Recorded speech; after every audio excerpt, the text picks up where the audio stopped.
Alors bonjour à tous et à toutes, nous allons faire une petite prière. Notre-Dame de Fatima est dans l'église, au nom du Père, du Fils et du Saint-Esprit. Ainsi soit-il, nous allons confier cette petite heure de formation à la protection de Notre-Dame pour qu'elle nous éclaire et qu'elle nous permette de mieux aimer son Fils Jésus. Je vous salue Marie, pleine de grâce, le Seigneur est avec vous. Vous êtes bénie entre toutes les femmes, et Jésus, le fruit de vos entrailles, est béni. Sainte Marie, Mère de Dieu, priez pour nous pauvres pécheurs, maintenant et à l'heure de notre mort. Amen. Au nom du Père, du Fils et du Saint-Esprit, ainsi soit-il.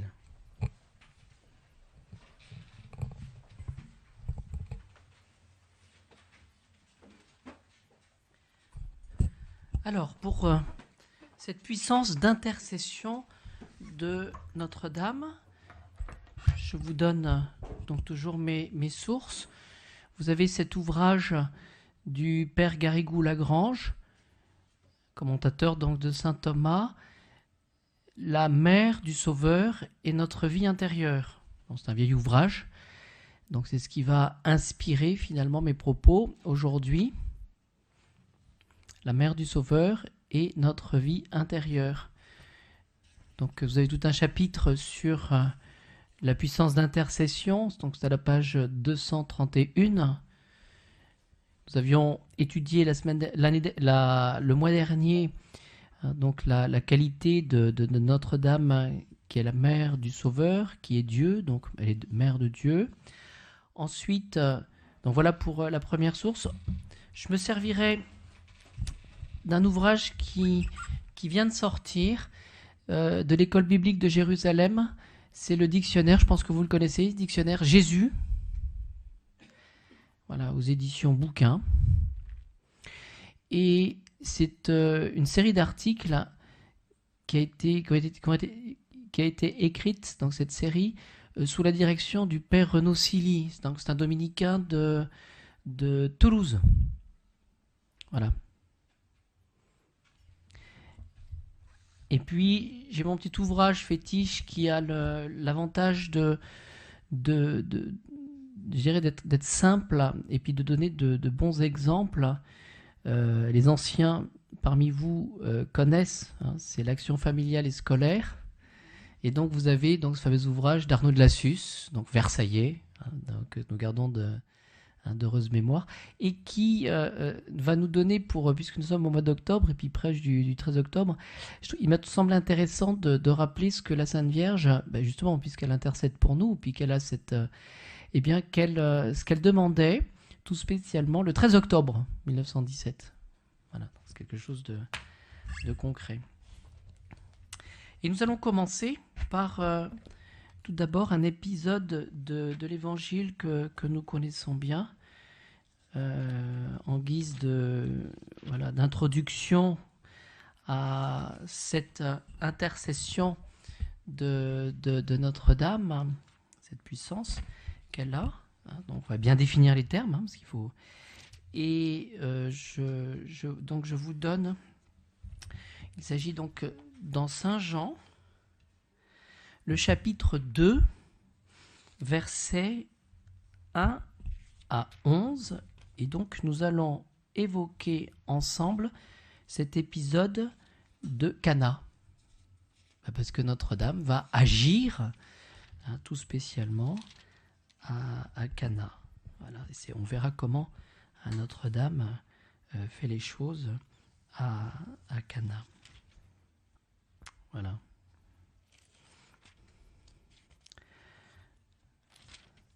Alors,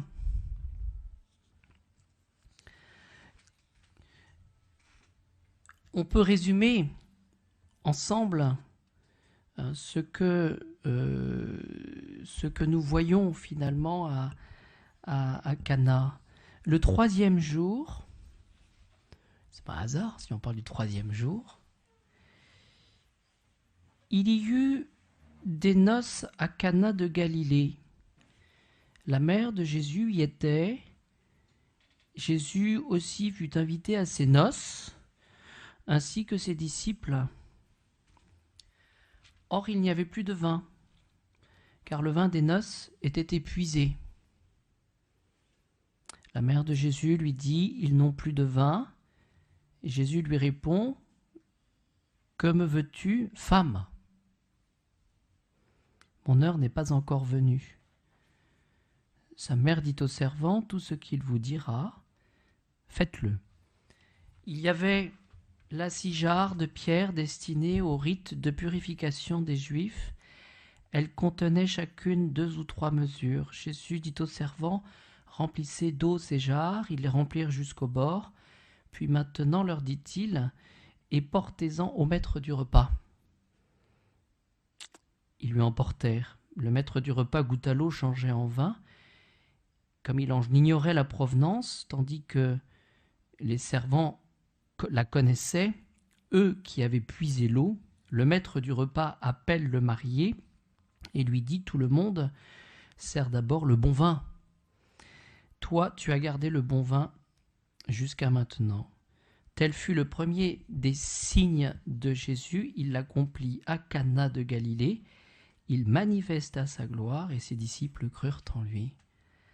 Après quoi, il descendit à Capharnaüm avec sa mère et les frères, mais ils n'y demeurèrent que quelques jours. Voilà, donc on va essayer d'entrer dans le mystère finalement de l'action de Notre-Dame à travers Cana. Que représente, c'est la question qu'on peut se poser, que représentent donc ces noces d'une certaine manière? Je pose la question. Un début de... On le voit à la fin du passage. Il manifesta sa gloire. Oui, donc qu'est-ce que ces noces représentent finalement? Et puis on commence au début de l'évangile, donc au verset 1, premier, le 3e jour. Qu'est-ce que ça manifeste? La résurrection. Vous voyez? Et donc finalement, cette intercession de Notre-Dame, voyez, et c'est ça que nous pouvons retenir tout de suite, elle est complètement ordonnée, non pas à elle, mais à Jésus.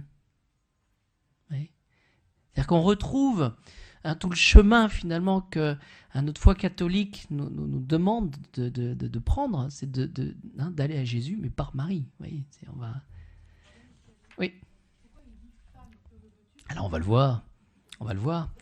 Et oui, on va l'expliquer, ce terme de femme. Mais on peut déjà donner la réponse, donc il faut que je répète, parce que comme c'est enregistré, donc vous posez la question, madame, vous posez la question, mais pourquoi ce terme un peu dur d'ailleurs de femme? Et justement, est-ce que Jésus va parler là, dans une relation privée, je dirais d'un enfant, parce que c'est quand même le fils de Marie, mais il va s'adresser, en s'adressant à Marie, il va s'adresser en disant femme, qu'est-ce qu'il va vouloir désigner comme ça par ce terme qui paraît un peu dur? On va le voir, mais on peut anticiper déjà sur la réponse. Au genre humain, à la créature, à la vocation que nous avons tous justement de participer à ces noces et à cette gloire. Et Notre-Dame, et parce que Notre-Dame, elle est la maman, la mère de Jésus, mais en même temps de chacun de nous, et donc de tous les vivants. Vous voyez? Donc on se situe tout de suite dans cette... donc voilà le mode opératoire donc, de cette puissance d'intercession. Donc vous voyez, qu'est-ce qu'on peut retenir aussi comme terme? C'est le signe. Rapidement, qu'est-ce que le signe désigne? Le signe, c'est quelque chose que nous percevons avec nos sens. Donc c'est quelque chose qui se sent, qui se voit, qui s'entend, c'est ça le signe. Voilà. Mais qui fait appel à une autre réalité, mais qui est cachée. Voilà, alors prenons l'exemple classique du feu rouge, là, enfin voilà, du feu rouge, feu orange, feu vert, voilà. Et ce que nous voyons lorsque nous conduisons, c'est que lorsque nous voyons la lumière rouge, c'est ce que nous voyons, c'est ce que nous percevons, mais c'est un signe, et donc cela induit dans notre intelligence une autre réalité, enfin du moins qui serait normal pour tous, c'est de s'arrêter. Oui, donc on est dans l'ordre du signe. Et donc ce mariage, ces noces de Cana, on le voit, introduit déjà cet ordre on est dans le signe. Donc ça veut dire que ces noces de Cana, qui finalement d'un fait qui pourrait paraître banal, d'ailleurs on ne connaît pas le nom des fiancés, on ne sait pas qui c'est, ils sont peut-être inconnus encore, mais qu'est-ce que ça va faire ces noces de Cana ? Ces noces de Cana, ces circonstances des noces, ces circonstances vont annoncer une autre réalité. Et la réalité, finalement, de ce que tous nous sommes appelés à vivre avec le Christ ressuscité. Oui, c'est vraiment la vie dans le royaume.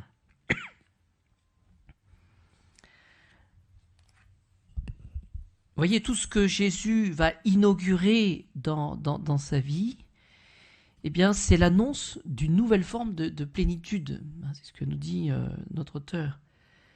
Les noces de Cana et le signe de l'eau changé en vin. Jésus y manifesta sa gloire et les disciples crurent en lui. C'est-à-dire que finalement, ça va avoir une conséquence, vous voyez, dans le mécanisme un petit peu de notre conversion. Et cette conséquence, ça sera de poser un acte de foi. C'est-à-dire que tous ceux qui étaient là, eh bien, se sont dit, c'est pas un homme ordinaire, cet homme qui a fait ce miracle. Ils crurent en Jésus. Oui. Mais on se rend bien compte que toutes ces choses-là commencent à exister, mais sont d'une certaine manière un petit peu éphémères. Parce qu'on pourrait se poser la question, d'ailleurs l'Évangile ne le précise pas, où étaient les fiancés ou les mariés de Cana à Jérusalem au moment de la mort de Jésus, oui, parce qu'il n'y avait plus personne. Vous voyez, le signe annonce d'une certaine manière la résurrection. Oui, dans un autre passage de la Sainte Écriture, Jésus dit d'ailleurs à Marthe, alors qu'il s'apprête à ressusciter Lazare, en signe de son propre relèvement d'entre les morts, que dit-il ? C'est en Saint Jean chapitre 11 verset 40, « Si tu crois, tu verras la gloire de Dieu. » Oui, donc Jésus et la place de Marie vont annoncer finalement cette gloire à laquelle nous sommes appelés. Voilà. C'est important de le rappeler cela, surtout pour nous en ce moment, parce que justement ces signes, qu'est-ce que nous avons ? Nous avons l'Eucharistie, c'est un sacrement, nous avons le signe du baptême, mais qui font appel à une réalité qui est invisible, mais qui est néanmoins réelle. Et c'est toute la force de l'économie de la grâce en ce moment. Vous voyez, d'une certaine manière, ce qu'on peut dire, c'est que tous nous sommes des nantis. C'est-à-dire que nous avons cette certitude de l'existence du Christ. Nous avons tous cette certitude quand un enfant est baptisé, et je dirais que les faits le montrent. C'est un enfant baptisé, si jamais, à Dieu ne plaise, mais si jamais il meurt, c'est un ange. Ben, c'est pas rien, ça. Et donc, à Cana, tous les détails concourent à signifier la gloire manifestée. Voilà, donc je voulais insister sur cette notion de signe. Et Notre-Dame, elle va y participer, vous voyez, c'est-à-dire qu'elle va nous donner des... Oui. C'est un ange ou un saint ? Un saint, oui. Et donc, ce qu'il faut, c'est bien entrer justement dans ce que Notre-Dame veut nous donner, vous voyez. Elle veut nous donner cette conversion pour justement pouvoir participer à cette gloire du bon Dieu.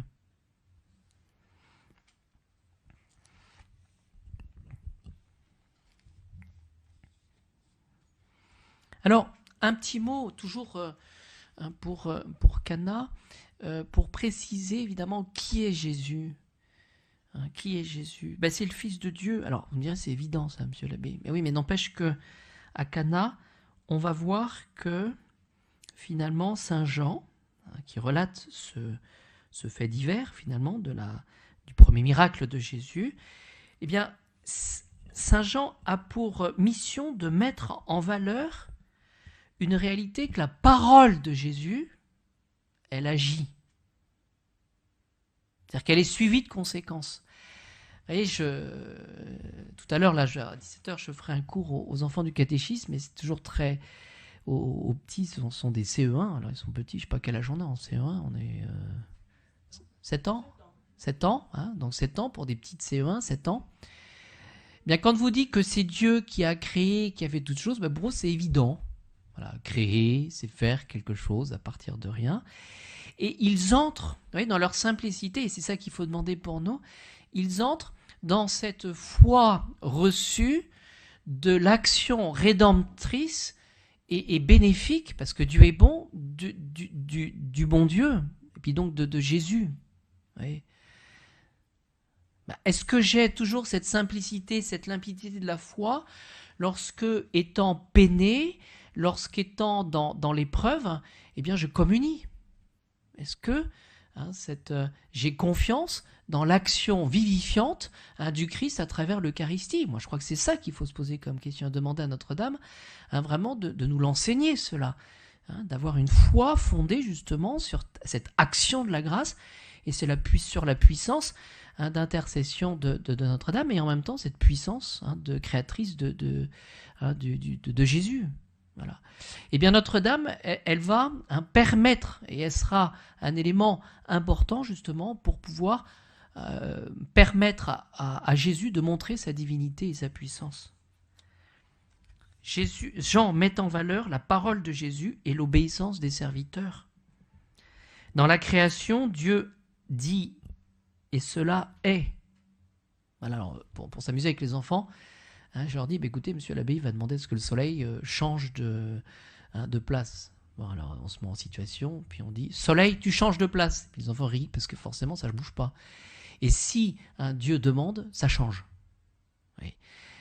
Eh bien, ce miracle qui est fait à Cana par l'intercession justement de Notre-Dame, eh bien, manifeste cette puissance du Christ rédempteur pour nous.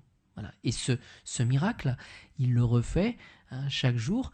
Je crois que quand nous serons arrivés dans le royaume, et lorsque nous serons au ciel, pour dire les choses autrement, nous serons complètement étonnés de ce que le Christ aura fait pour nous. Parce qu'il est sauveur, et de ce que Notre-Dame aura fait. Voyez, l'efficience de la parole de Dieu passe aussi par la coopération, finalement, des serviteurs. Ça, c'est un mystère, parce que Jésus aurait pu dire, bon ben voilà, dans la cave là-bas, il y a du bon vin, et puis vous vous débrouillez. C'était quand même plus simple. Mais qu'est-ce qu'il a fait dans l'ordre de la causalité? Qu'est-ce qu'il a fait? Il est passé par Notre-Dame, on va s'arrêter un peu plus là-dessus, et puis sur les serviteurs.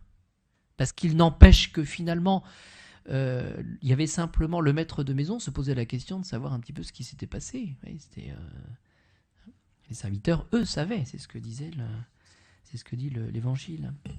Alors Notre-Dame, vous voyez, dans ce miracle, eh bien, qu'est-ce qu'elle dit? Faites tout ce qui vous dira. Voilà. Faites tout. Marie, qui a donné chair au Verbe, et donc à celui qui est sauveur, Marie est encore celle qui appelle à lui obéir à Jésus. Voilà. C'est ce qu'on peut noter. Et on va le voir dans Fatima. Qu'est-ce qu'a dit Notre-Dame? On verra la question. Voilà, est-ce qu'un tel ira au ciel? Oui, mais il faut qu'il récite des chapelets. Voilà. Ouais, est-ce qu'un tel est sauvé? Voilà. Oui, mais il faut beaucoup prier. Et donc Notre-Dame, elle dit les choses. Et donc, tout l'Évangile est en quelque sorte présenté par Marie. Vous voyez, cette œuvre de rédemption, ces miracles qui sont faits de notre conversion, cette action salvatrice de Jésus, elle, comme en prémisse, au chapitre 2 là, de l'Évangile de Saint Jean, eh bien, c'est Notre-Dame qui l'introduit, cela. Voilà. Elle n'est pas bavarde, Notre-Dame, dans les Évangiles, mais n'empêche qu'elle est présente, et elle est là dès le départ. Voilà. Je m'arrête un peu plus sur le conflit. Quelle est cette situation de conflit selon notre auteur? C'est qu'il n'y a plus de vin. Donc s'il n'y a plus de vin, il n'y a plus de joie. S'il n'y a plus de joie, c'est que finalement, il y a un problème. Voilà, c'est-à-dire qu'il manque quelque chose. Voilà. À Cana, le vin est épuisé. Et avec lui, une composante indispensable de la joie, qui est le fruit de la charité, qui est le fruit de l'union, justement, avec le Seigneur. Et Jésus donc va s'opposer à ce que l'on jeûne, c'est-à-dire qu'on ne fasse pas la fête finalement, qu'il n'y ait pas cette communion. Entre guillemets, c'est en Saint Marc chapitre 2 verset 19, tant que l'époux est là. C'est-à-dire que finalement Notre-Dame, elle sera une composante, et c'est ça qu'il faut comprendre aussi dans cette puissance d'intercession, elle sera présente justement, elle sera nécessaire d'une certaine manière, elle sera elle fait partie en tout cas du processus voulu par le bon Dieu pour que nous ayons le Jésus, Sauveur.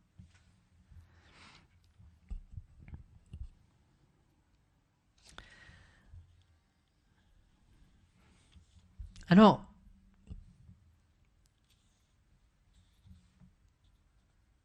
quelle est cette heure de Jésus où Notre-Dame est bien présente? Voyez, Jésus va livrer la clé de lecture pour comprendre son action. Et le présent se caractérise par le manque. Et en effet, dit-il, mon heure n'est pas encore venue. On est toujours dans l'ordre du signe, c'est-à-dire qu'il va annoncer justement sa mort et sa résurrection, mais n'empêche que pour l'instant, il dit que ce n'est pas le bon moment. Mais le signe que Jésus va accomplir finalement par l'intercession de Notre-Dame, va anticiper cette glorification. Et toute la vie de Jésus va consister finalement à actualiser, à rendre possible justement son heure pour que ce soit. Et donc, c'est ce qui nous intéresse aujourd'hui, l'injonction de Marie au serviteur « Faites tout ce qu'il vous dira », va rejoindre l'efficience première de la parole de Jésus, ce qu'il dit, il faut le faire. C'est-à-dire que Notre-Dame, elle sera associée de manière éminente justement à cette œuvre créatrice, ou du moins à ce signe annonciateur de sa glorification. C'est ça qu'il faut comprendre.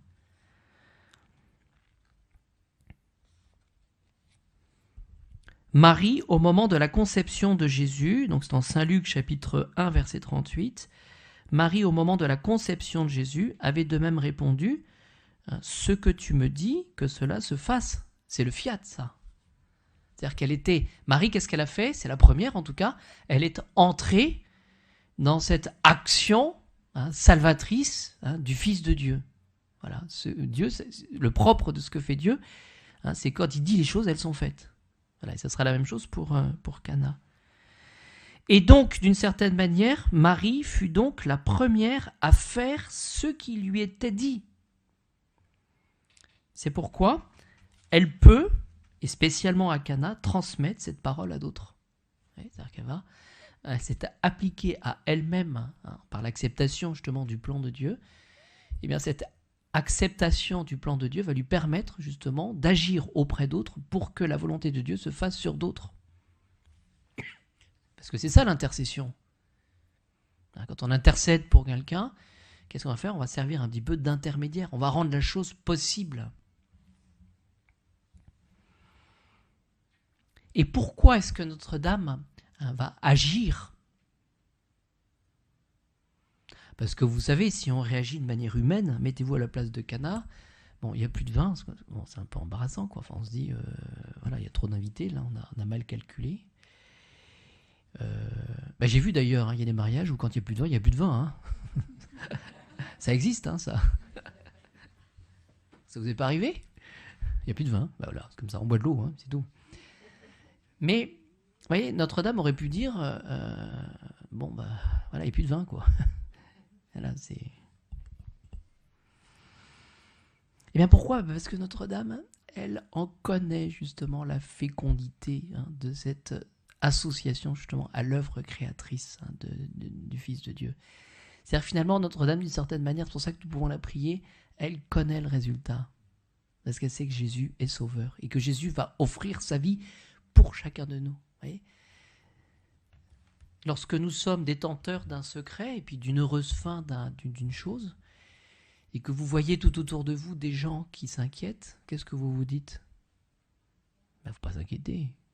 Mais est-ce que vous pouvez toujours le dire, ça? Ça ne faut pas vous inquiéter. Vous ne pouvez pas parler, vous êtes tenu par un secret. Mais vous vous dites, attendez. Alors vous vous permettez de dire un mot, mais après vous êtes certain justement de la victoire. Et c'est ce que Notre-Dame vit à chaque fois. C'est-à-dire qu'elle sait que si on lui demande la chose, puissance d'intercession, et qu'on passe par elle, elle sait que son Fils va nous donner la chose, dans la mesure évidemment où nous le voulons bien, que nous sommes bien disposés. Vous voyez, c'est toujours la même chose. Donc elle en connaît la fécondité.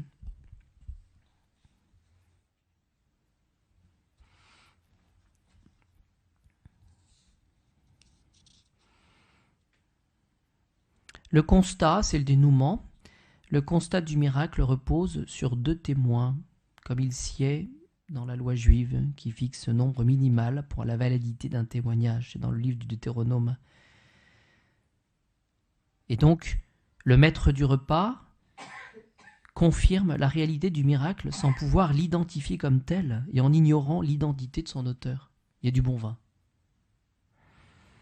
Le miracle demeure caché à ses yeux. Ainsi, la formule employée par le maître du repas souligne-t-elle d'une manière objective la présence inexpliquée d'un vin abondant et de qualité indépassable.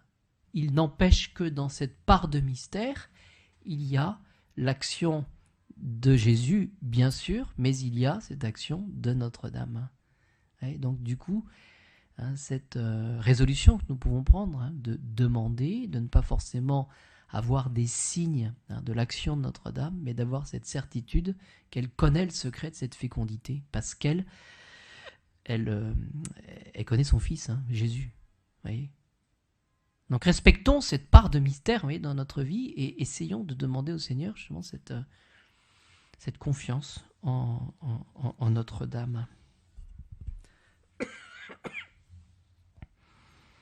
Ce qu'on peut dire, c'est que Notre-Dame était bien présente au moment au pied de la croix, voilà, au moment de l'acte même du sacrifice, l'offrande de la vie. Elle était là avec toute cette puissance justement d'intercession. Et on va le voir, Notre-Dame ne va pas s'arrêter. Ce qu'elle a fait pour son Fils, ça va continuer à le faire pour nous. Oui. Et en même temps, Notre-Dame a été présente à la Pentecôte. Voilà, au moment de la fondation de l'Église, pour pouvoir justement, parce que l'Église, c'est Jésus qui se perpétue, qui se continue justement à travers cette institution pour donner des fruits de rédemption. Donc voilà, j'ai trouvé que cette introduction avec les noces de Cana permettent justement de bien fixer les principes.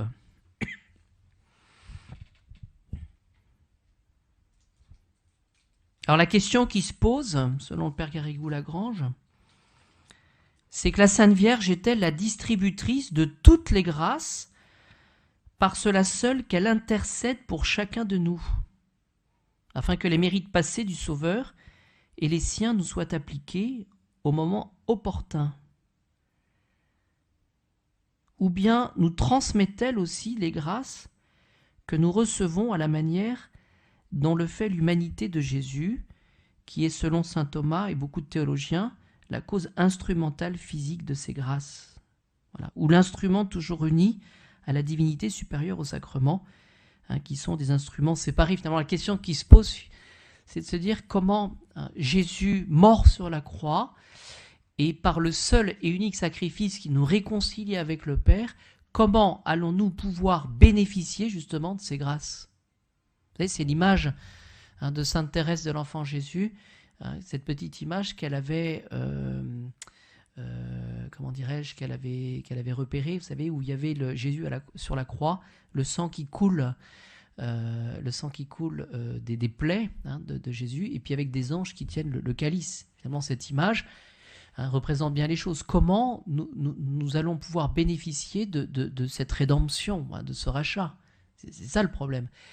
Et de cela, pourquoi je le rappelle, c'est parce que finalement, lorsque nous assistons à la messe, nous le disons aux enfants, c'est comme si nous étions au pied de la croix. C'est le lieu privilégié, c'est le moment où nous allons recevoir justement toutes ces grâces dont nous avons besoin.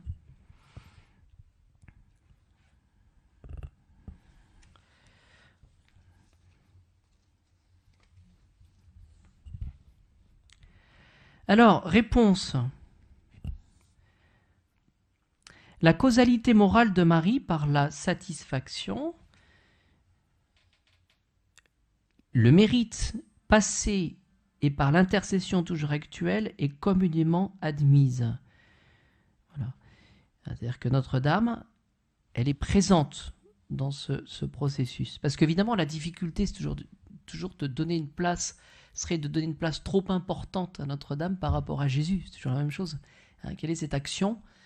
Finalement, est-ce que Jésus avait besoin de Notre-Dame pour nous donner les fruits de sa rédemption ? Dans l'absolu, non. Mais n'empêche que ce qu'elle a voulu, ce que Jésus a voulu, c'est de passer par Notre-Dame, en tout cas pour nous donner ses grâces. Oui. Mais plusieurs théologiens s'en tiennent là et refusent d'admettre que Marie transmette les grâces par une causalité physique instrumentale, analogue dans l'ordre spirituel à ce qui est dans l'ordre sensible. Donc voilà. Alors, réponse. Réponse à cela.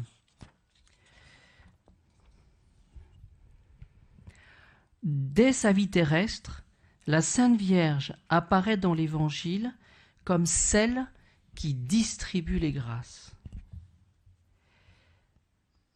Par Marie, Jésus sanctifie le précurseur, donc Jean le Baptiste, lorsqu'elle vient voir sa cousine Élisabeth et chante le Magnificat. Par Marie, elle confirme la foi des disciples à Cana, nous l'avons vu, en accordant le miracle qu'elle demandait. Par Marie, il affermit la foi de Jean au calvaire en disant « Mon fils, voici votre mère ». Et par elle, par Marie, le Saint-Esprit se répandit sur les apôtres, car il est dit qu'elle priait avec eux au Cénacle lorsqu'ils se préparaient à l'apostolat pour lequel ils furent éclairés et fortifiés par les grâces de la Pentecôte. Et à plus forte raison, après l'Assomption, depuis qu'elle est entrée au ciel et qu'elle a été élevée au-dessus des anges, du cœur des anges, Marie est-elle puissante par son intercession. C'est-à-dire finalement, l'argument que nous donne notre auteur, c'est que ce que nous constatons dans l'Évangile, cette présence de Notre-Dame pour nous donner cette grâce du Christ, pour nous donner le Christ, on ne voit pas pourquoi le bon Dieu maintenant se servirait, prendre un autre chemin pour ne pas continuer. Vous voyez, donc cela pour nous convaincre évidemment de cette présence de Notre-Dame pour obtenir la grâce et pour pouvoir obtenir le Christ Jésus. Et pour cela, nous dit notre auteur, on aura ce qu'on appelle le sens chrétien de tous les fidèles. Vous voyez, c'est une évidence, ce qu'on appelle le sens chrétien. Qu'une mère béatifiée connaît au ciel les besoins spirituels des enfants qu'elle a laissés sur la terre et qu'elle prie pour leur salut.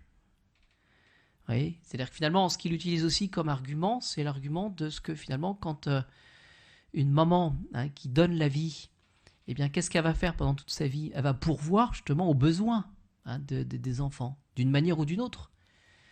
Alors quand les enfants sont petits, qu'est-ce qu'elle va faire ? Elle va, le temps passé, les sacrifices, les nuits, quand je fais les baptêmes, là, je dis au moment, est-ce que vous avez bien dormi déjà ? Est-ce que...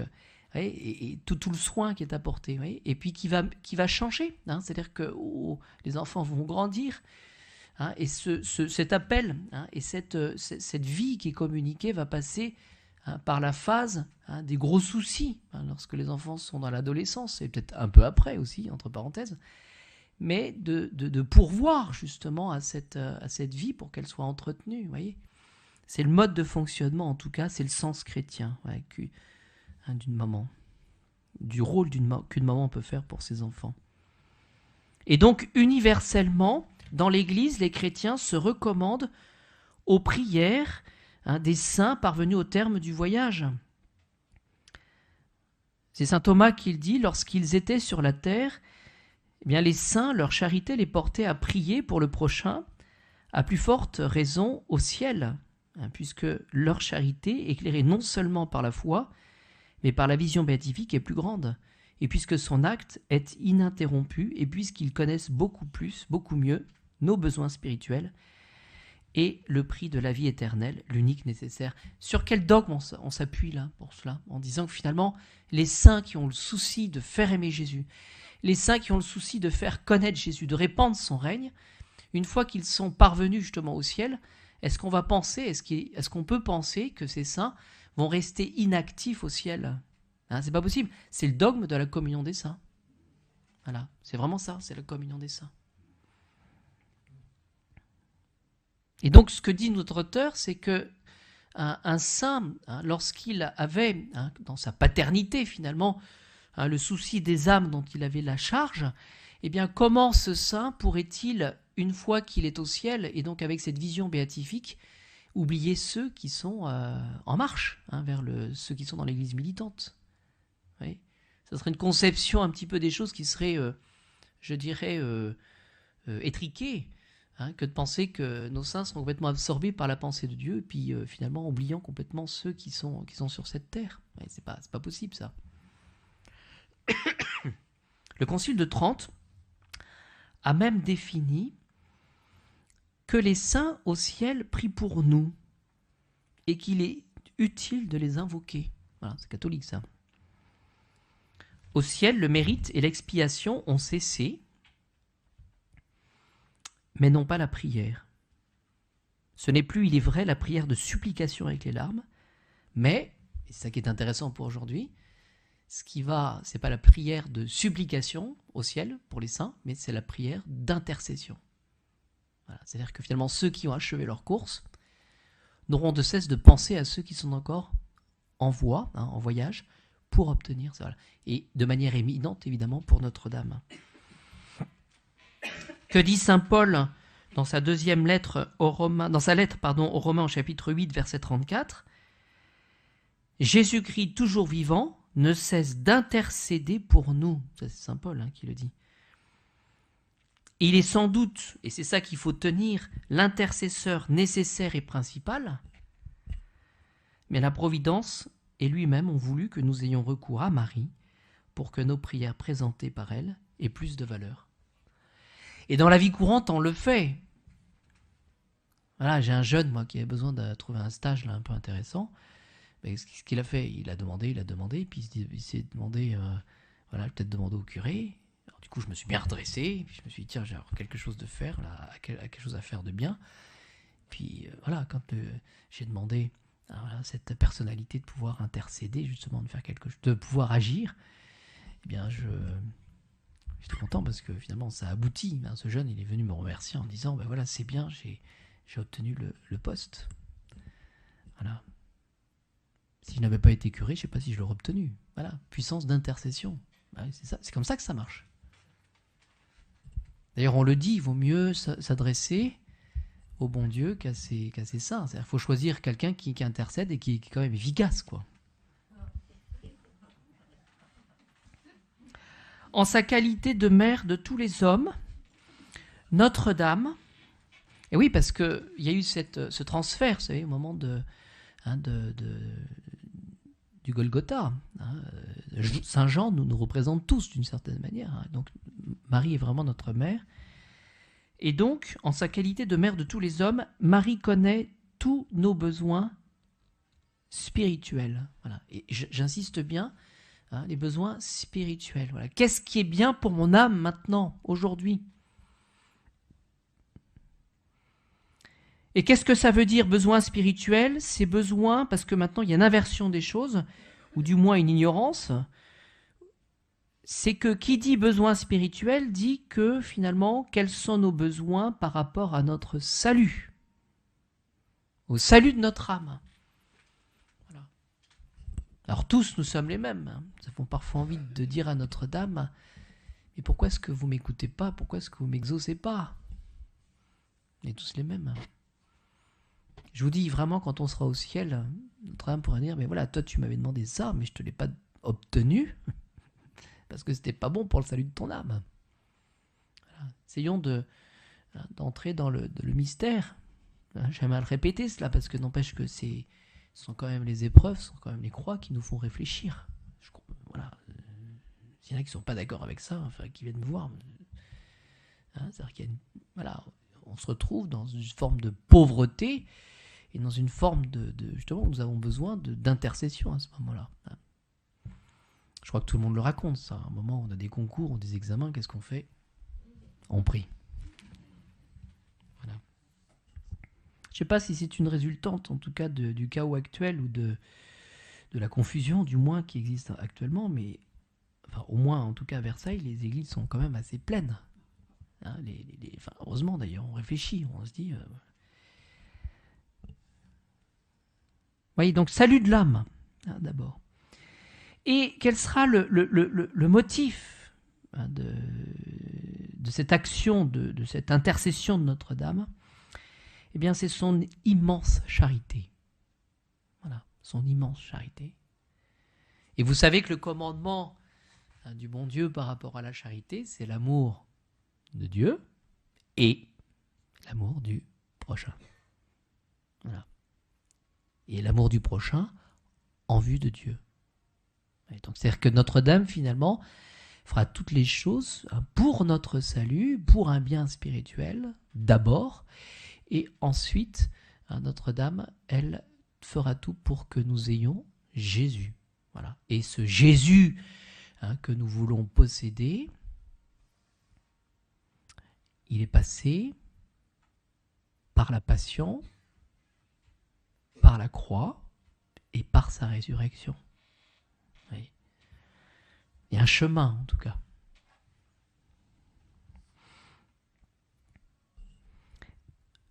Autre argument, Notre-Dame, elle est toute puissante sur le cœur de son Fils.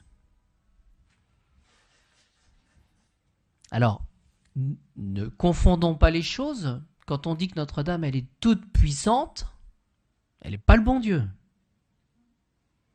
Elle est toute puissante d'une puissance de supplication et d'intercession. Il faut remettre les choses à leur place. Elle est toute puissante sur le cœur de son Fils. Pourquoi? Eh bien, c'est en raison de l'amour mutuel qui les unit. Voilà. Cet amour de Jésus et de Marie. Voilà, c'est tout le mystère, vous voyez, de cette... donc c'est vraiment le cœur, vous voyez, le cœur de Marie, le cœur immaculé de Marie aura cette puissance d'intercession sur le cœur de son Fils. Voilà. C'est pour ça qu'on parlera d'un seul et même cœur. Et c'est en raison, vous voyez, de l'amour mutuel qui les unit. Et donc, à ce titre, Marie nous obtient toutes les grâces que nous recevons. Eh bien, toutes. Des grâces de joie, des grâces de peine, peut-être. Ça fait réfléchir, ça.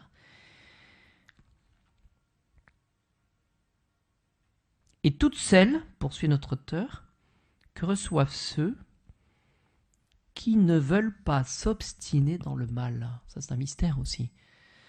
C'est-à-dire que finalement, Notre-Dame, elle pense à chacun de nous et peut-être à ceux qui sont les plus pauvres, les plus éloignés de Jésus, et elle obtient ses grâces. Et on voit bien qu'on entre dans le mystère de notre liberté en ce sens que tous, d'une manière ou d'une autre, nous recevons ces grâces, parce que le bon Dieu il est bon, et que finalement ce qu'il faut demander, c'est de ne pas mettre d'obstacle justement à cette grâce.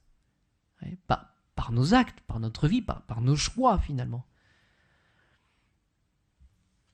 D'où le rôle finalement du libre arbitre. C'est le mystère finalement du respect infini, immense que le bon Dieu a pour sa créature. Oui. Est-ce que vous pouvez redonner du coup la définition d'une grâce? Alors la définition d'une grâce, c'est la vie de Dieu. Donc madame, vous me demandez, je fais ça pour le micro, mais vous me demandez donc la définition de la grâce. Oui, oui, oui. Donc madame, vous me dites qu'il y a des choses qui sont agréables ou des choses qui ne sont pas agréables. Voilà, mais ça c'est par rapport à vous-même que vous dites les choses. C'est un don de Dieu. Et c'est le don qu'il fait de sa propre vie. C'est la vie trinitaire en nous.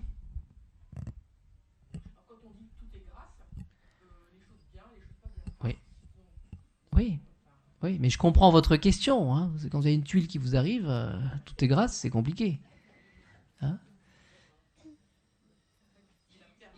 C'est la permission, voilà, la permission du bon Dieu pour. Vous voyez, pour bien comprendre la chose, hein, le petit enfant à qui vous retirez le couteau, bah, pour lui, c'est pas une grâce. Hein. Il voulait jouer avec. Il voit pas où est le mal. Et donc, il y a un petit peu cette, je dirais, la grâce nous fait parce que vous me demandez une définition de la grâce, hein, c'est cette vie trinitaire, cette vie de Dieu, finalement, cette vie qui nous dépasse, mais qui est possible dans notre âme. C'est-à-dire, finalement, hein, la grâce nous permet d'entrer dans le royaume. C'est-à-dire qu'elle nous dépasse d'une certaine manière, c'est un don gratuit. Cette vie de la grâce, elle nous est donnée. Notre-Dame en est justement donc l'intermédiaire. Et cette grâce nous permet de vivre au-delà d'une vue humaine des choses. Vous voyez, on entre vraiment dans le domaine de la foi. Ça permet de voir plus loin. Hein, et d'entrer dans la vue de Dieu, dans la vie de Dieu et dans les vues de Dieu. Parce que finalement, représentons-nous le moment de notre mort.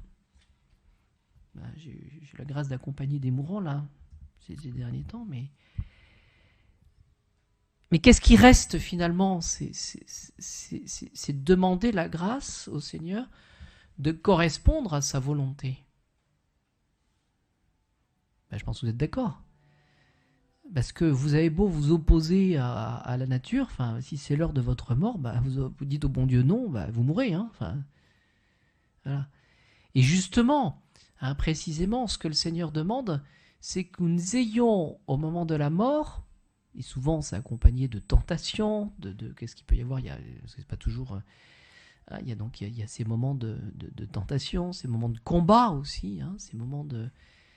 Mais ce qu'il faut demander au Seigneur, c'est cette correspondance justement à la grâce. Et d'avoir cette capacité, en dépit des circonstances, de pouvoir dire, Seigneur, cette vie que vous m'avez donnée, je vous la rends et je vous l'offre.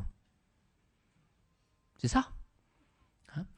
Et de considérer aussi que cette vie offerte au moment de notre mort, eh bien, nous permettent d'entrer dans le plan du bon Dieu. Et en entrant dans le plan du bon Dieu, que nous ayons aussi cette capacité de reconnaître que si nous mourons, c'est parce que nous sommes, c'est parce que nous sommes pécheurs. Oui, comme forme d'expiation de notre péché. Parce qu'on a perdu le don d'immortalité. Hein. Voilà. Mais cette mort, est-ce que c'est vraiment... Enfin, après, on va pas voir la théologie de la mort, mais c'est une naissance. C'est une naissance. Et c'est vrai qu'en accompagnant les mourants, je me dis qu'ils sont souvent animés d'une grâce spéciale, parce que l'air de rien, quand on meurt, enfin, je sais pas comment ça se passe pour vous, mais on se dit quand même, c'est quand même une inconnue. Enfin, moi, je veux bien croire tout ce que vous voulez, mais enfin, c'est vraiment un acte de confiance hein, dans la providence. Voilà. Mais la vie, c'est un peu ça quand même. Hein. Confiance dans une forme de mystère. Ça, je le répète souvent, ça aussi. Hein. Si vous connaissez, vous savez, il y a des gens qui s'ingénuent et qui veulent aller voir des Madame Soleil ou tout ce que vous voulez. Seigneur, donnez-moi la grâce de porter chaque jour ce que vous me réservez. Hein, parce que, vous voyez, si le jour du mariage, comme cadeau de mariage, on avait, ou d'ordination, on avait le film de tout ce qui nous arriverait dans la vie. Je ne sais pas si on le souhaite d'ailleurs. Hein. Et d'ailleurs, justement, pourquoi est-ce que l'Église est sévère par rapport à ces tentations? Elle dit qu'est-ce que c'est un péché de curiosité finalement, hein, d'avoir une science qui est indue, hein, d'aller voir les devins. Et donc, et c'est un péché hein, tout spécialement contre la foi. Hein, c'est un péché grave, hein, d'aller voir des... Parce que c'est un péché contre la foi.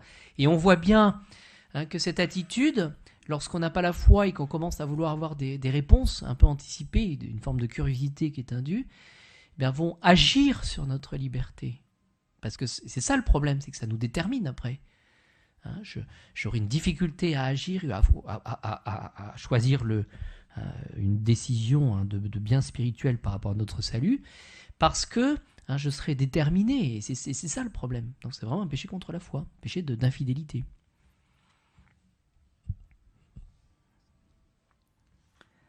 Voilà. Et donc, Notre-Dame, comme mère de tous les hommes, connaît tous nos besoins spirituels.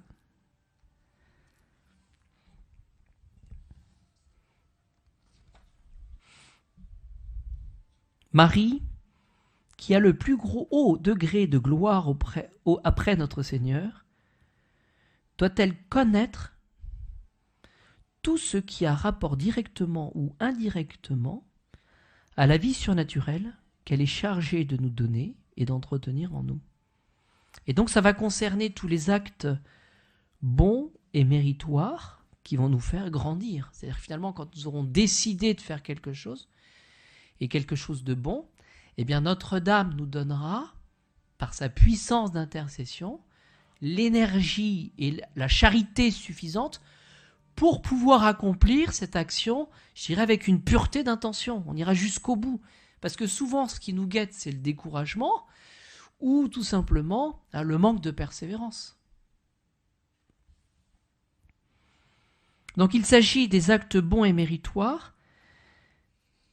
Marie est chargée aussi de nous donner et d'entretenir en nous,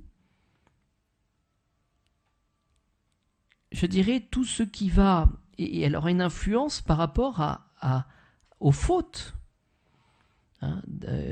qui diminuent cette vie de la grâce, voyez, ou la détruisent, par suite de toutes nos pensées, nos désirs, les dangers qui nous menacent, les grâces dont nous avons besoin, et même, dit-elle, dit notre auteur, les intérêts temporels qui ont quelque rapport avec notre salut, comme le pain quotidien. C'est-à-dire que évidemment, l'action de Notre-Dame va englober finalement toute notre vie et tout ce que nous faisons. C'est-à-dire que finalement, on voit bien d'ailleurs lorsqu'on invoque Notre-Dame refuge des pécheurs, c'est pas cette mauvaise idée de penser que Notre-Dame va nous protéger là, dans notre péché. Non, c'est-à-dire qu'elle va nous permettre justement de réfléchir par rapport à tout ce qui nous sépare de son Fils et finalement de nous donner cette espérance dans le pardon de son Fils. Voilà, c'est vraiment cette image. Judas, il aurait mieux fait d'aller voir finalement dans l'absolu, d'aller voir Marie pour lui dire, ben voilà, je crois que voilà, y a un truc qui va pas là, en tout cas, faut m'aider là maintenant. Et c'est ce qu'il n'a pas fait. Cette connaissance universelle, certaine et précise de tout ce qui concerne notre destinée est une prérogative qui appartient à Marie. De par sa maternité divine et de par sa maternité spirituelle à l'égard de tous les hommes. Voilà, donc les choses sont bien dans l'ordre. Et donc, Marie est évidemment portée par son immense charité à intercéder pour nous. Il suffit, dit notre auteur, à une mère de soupçonner les besoins de son enfant pour qu'elle essaie de les soulager. Pour notre Mère du ciel, comme pour notre Seigneur, il ne s'agit plus d'acquérir de nouveaux mérites, mais d'obtenir que les mérites passés de son Fils et les siens nous soient appliqués au moment opportun. Alors cette notion de mérite, vous savez, c'est la récompense qui est la conséquence d'une bonne action. Un soldat qui gagne une guerre, qu'est-ce qu'il va faire ? Il va être décoré. C'est la reconnaissance officielle et voilà, d'une bonne action qui existe par elle-même en tout cas, et qui servira justement à la gloire. Eh bien Notre-Dame va puiser dans les trésors infinis des mérites de notre Seigneur Jésus-Christ, mais dans ses propres trésors elle aussi, en tant que créature, pour pouvoir justement nous obtenir des grâces d'intercession. Vous voyez, donc elle a vraiment cette possibilité d'agir. Alors voilà, objection, cette prière de la Sainte Vierge est-elle toute puissante ? Vous voyez, la tradition a appelé Notre-Dame omnipotentia supplex. Voilà, mais c'est, la réponse je vous l'ai donnée tout à l'heure, la toute puissance dans l'ordre de la supplication. Voilà. Je regarde l'heure. Il est 3 heures ? Ah non, j'étais bavard aujourd'hui là. 1 minute, si vous permettez. 13 octobre.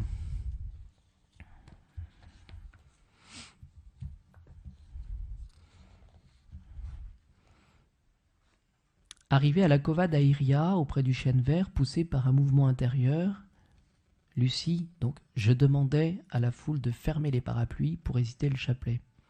Peu après, nous avons vu le reflet de lumière et ensuite Notre-Dame sur le chêne vert. Question de Lucie. Que veut de moi votre grâce? Je veux te dire que l'on fasse ici une chapelle en mon honneur. Je suis Notre-Dame du Rosaire, que l'on continue toujours à réciter le chapelet tous les jours. La guerre va finir et les militaires entreront bientôt chez eux. Ah ben ça, c'est pas une prière d'intercession, ça. Voilà, Notre-Dame dit peut-être que Jésus voudrait que, éventuellement, on verra. Non. Hein, je veux te dire que l'on fasse ici une chapelle en mon honneur. J'avais beaucoup de choses à demander, de guérir quelques malades et de convertir quelques pécheurs, etc. Réponse de Notre-Dame. Les uns, oui, les autres, non. Il faut qu'ils se corrigent, qu'ils demandent pardon de leurs péchés. Oui, Notre-Dame va donner le moyen, justement, de pouvoir toucher le cœur de Jésus. Et prenant un air plus triste, que l'on n'offense pas davantage Dieu notre Seigneur, car il est déjà trop offensé. Ouvrant alors les mains, raconte Lucie, Notre-Dame les fit se réfléchir sur le soleil, et pendant qu'elle s'élevait, le reflet de sa propre lumière continuait à se projeter sur le soleil. Voilà le motif, dit Lucie, pour lequel j'ai crié que l'on regarde le soleil.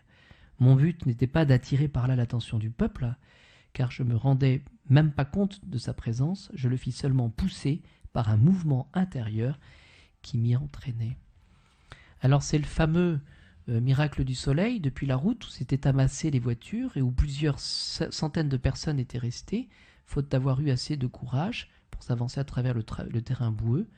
On voit l'immense multitude se tourner vers le soleil. Donc Notre-Dame, c'est elle qui a montré le chemin du soleil, qui apparaissait au zénith, dégagé de nuages. Il ressemble, dit Lucie, à une plaque d'argent mat, et il est possible de le fixer sans la moindre gêne. Il ne brûle pas les yeux, il n'aveugle pas, on dirait qu'il se produit une éclipse. Mais voici que jaillit une clameur immense, et ceux qui sont plus près de la foule l'entendent crier « Miracle, miracle, merveille, merveille !» Aux yeux éblouis de ce peuple dont l'attitude nous transporte au temps biblique et qui, stupéfait, la tête découverte, contemple l'azur du ciel, le soleil a tremblé, le soleil a eu des mouvements insolites et brusques. En dehors de toutes les lois cosmiques, le soleil a dansé selon l'expression typique des paysans. Et c'est pas Notre-Dame qui a fait danser le soleil. On se retrouve au miracle de Cana, il y a un signe. Et qu'est-ce que le signe veut dire? C'est que c'était l'attestation, en tout cas, de la véracité de ces... c'était pas une hallucination collective qu'on a voulu faire croire, mais c'était vraiment cette action de Dieu comme, justement, étant sauveur et ayant ce pouvoir par Jésus-Christ. Citons sa conclusion, puis j'ai fini. Qu'ai-je vu sur la lampe de Fatima, qui fut vraiment plus étrange encore? La pluie, à l'heure annoncée d'avance, cessait de tomber. Encore, l'épaisse masse de nuages se dissipait et l'astre roi, disque d'argent sans éclat, apparaître en plein des zéniths et se mettre à danser dans un mouvement violent et convulsif qu'un grand nombre de témoins comparèrent à une danse serpentine tant les couleurs qui revêtirent successivement la surface du soleil étaient belles et rutilantes. Et le reporter de conclure avec beaucoup d'à-propos « Miracle » comme criait ce peuple, point d'interrogation, « Phénomène naturel » comme disent les savants. Pour l'instant, je ne me soucie pas de le savoir, mais seulement d'affirmer ce que j'ai vu, le reste est affaire entre science et l'Église. Et donc, nous nous retrouvons toujours à cette même conclusion. Jésus vient pour nous sauver, Notre-Dame a cette puissance d'intercession, mais au final, il nous reste cette faculté de dire « oui Seigneur » ou « non Seigneur » et qui se concrétise parce que nous voyons souvent au moment de la mort, ces belles confessions de personnes qui se disent, ben voilà, je vais mourir, eh bien, je n'ai pas besoin de briller, je vais me présenter devant le Seigneur avec ce que je suis, avec ce que j'ai fait, avec ce que j'ai réalisé, mais Seigneur, pour toutes les fautes que j'ai pu commettre, eh bien, je vous demande humblement pardon. Voilà, parce que j'ai besoin de vous comme sauveur, et on peut tenir à ce moment-là son chapelet, parce que Notre-Dame, elle est là avec sa puissance d'intercession. Amen.